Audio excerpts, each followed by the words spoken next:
Hi and welcome to day 3 of Inktober Tangles challenge. Today's tangle is tangle called Melvina by Nadine Roller, and it basically consists of the letter M that you can use in different ways. So one way is to draw a ribbon and do these letters M to place the diamond shapes between them. And then there's a different way to use it, which I think I will use because I have a ribbon tangle here, so I don't want another ribbon tangle. I think, having a different tangle, kind of tangle would be nice. And this you can use in a radial design or a blossoming design, which is anything that spreads from the center to the edges, kind of like a mandala would grow. And it starts with these, I will just quickly sketch it, with these lines that then you connect into the V shapes and then extend like this and draw this or write the letter M.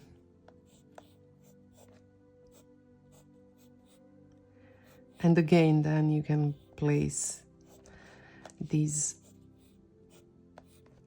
diamond shapes inside, and maybe even here, smaller ones. So I think that's what I will do, and I might do it here because there's space to do it.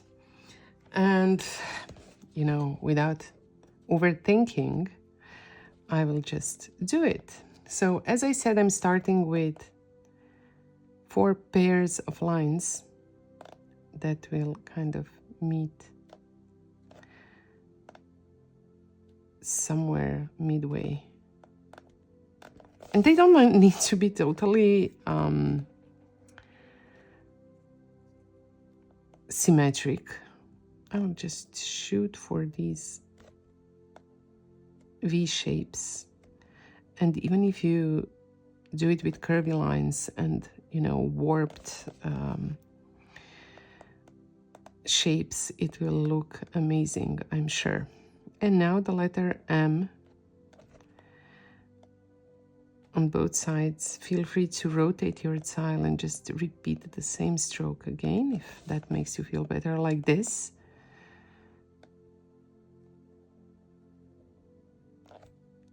And then, of course, rotate it like this and do the same stroke again. So this tangle, when used in this way, is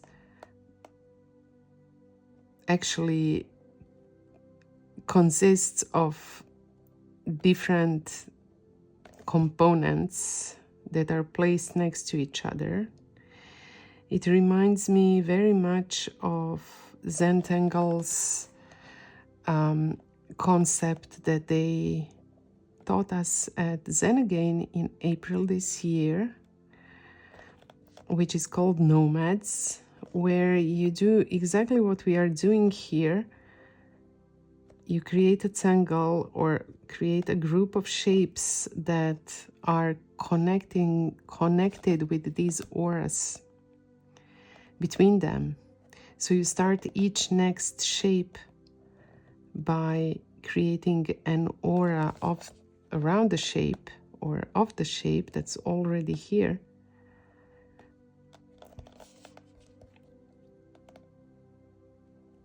I will draw one more of these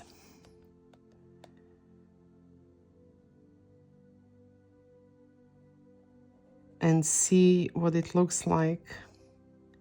Maybe it will be enough. Okay, I'm trying to kind of establish where this would be placed if there were no tangles here in the way, and I'm drawing it behind. Okay, that's more or less, I think, it.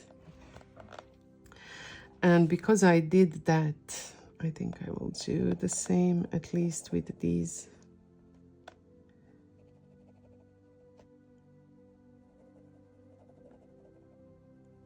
with these diamond shapes on the outer side.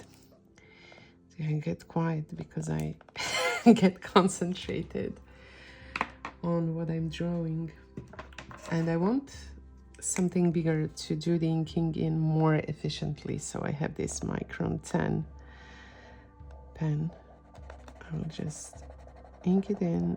I sometimes get carried away, then I go outside the lines. I'm trying not to do that.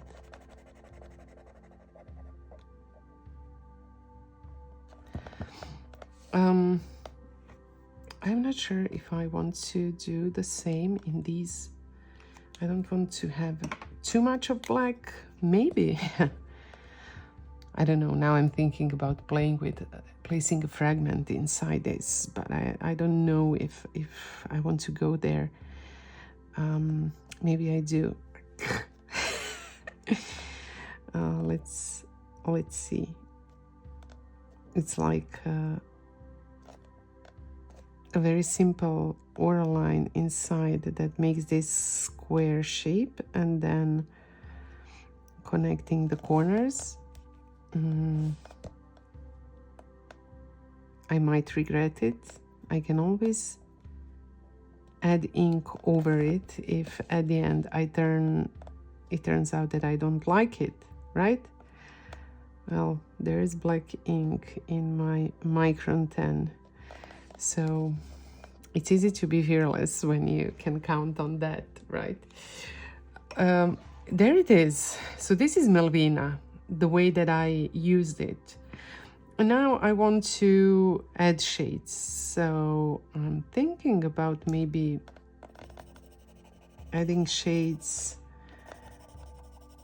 to this on the bottom side of each of these shapes, like arrow shapes.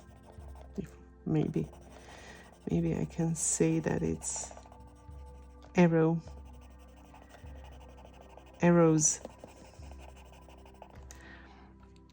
So I applied the graphite on the bottom part of this, and then I will blend it towards the top.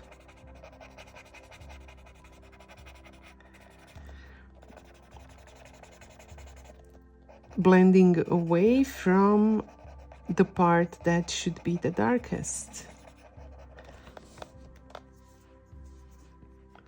So then when you use a little bit of white, you might get the 3D effect. We will see about that. And I will do the same here. So I'm darkening these top left parts, which is a little bit easier because they are all exactly the same, right? I will take my Micron 10 and ink in these little square shapes in the middle, square-ish shapes in the middle. And then with my blending stump first, I will blend these so that I don't smudge them. And then I will take a white pencil and add some highlight to this part. So you can notice that I applied a different logic to this because I placed the shades down and up and highlights down, which is not what I did in the arrows and festoon or whatever. So I kind of imagine that these are this is the part where the shape goes up, and this is the part that the shape goes down towards the square in the middle. But you know, you don't have to be able to visualize what the shape would look like, you know, 3D or whatever. You don't have to be able to visualize it. As long as you play with how you position the light parts and the dark parts, and create these contrasts between the parts, you will be fine. You don't have to think in terms of 3D. Zentangle's approach to shading is quite easy. You can see how I'm having issues with my white charcoal pencil. It's been happening recently with the newer pencils that I got. It's like they, I don't know, it maybe, I don't know, did they change the formula? Did they change something in it? I'm not sure. I only noticed that it's behaving in a different way than it was before. It was smoother before, now it's harder. And sometimes it just refuses to work as I think it should. So let me see now where I'm at, and maybe add a few shiniest highlights to these top parts, which is towards the top left of my tile. And in this case, just because I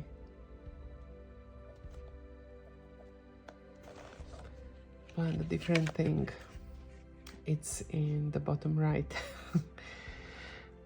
Maybe I should have thought about simplifying it before I started, but you know, it's fine. If you have a nice white color pencil like the Prismacolor white, you can add it on top of the charcoal pencil. It will work.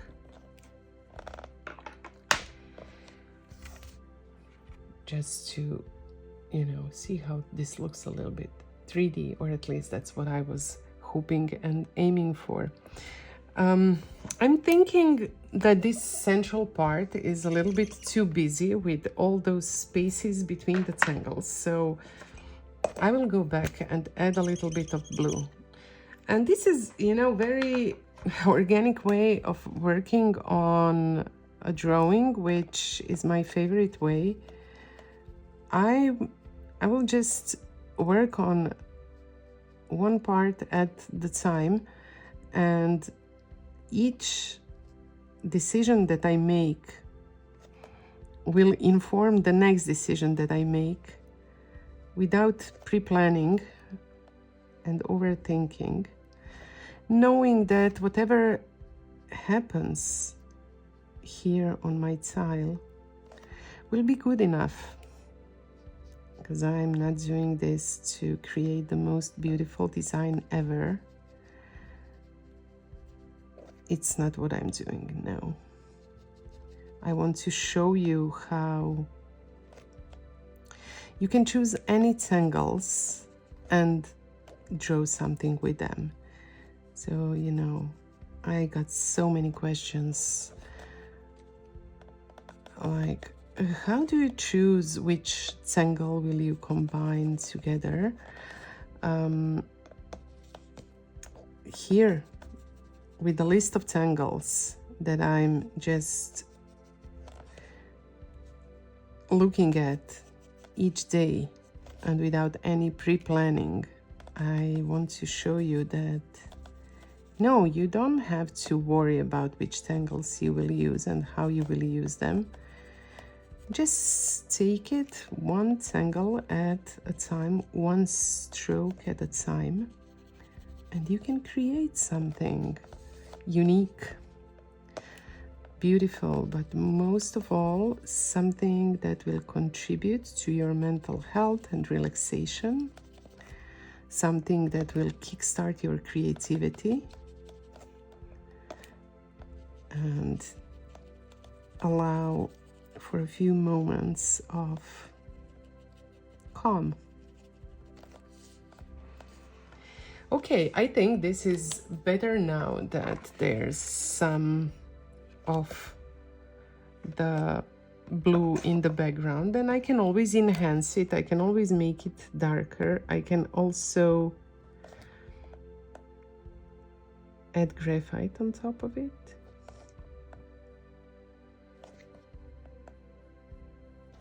if I want. But for now, I think I will leave it as it is and wait for the 4th day and 4th tangle, see how I will place it and how I will finish this tile. Because it's, you know, after I place the 4th tangle, I might make some new decisions, some changes or whatever. So it ain't over till it's over, and I think that this tile will be over tomorrow. Or I will be over with it tomorrow. I will see you tomorrow, guys. Bye.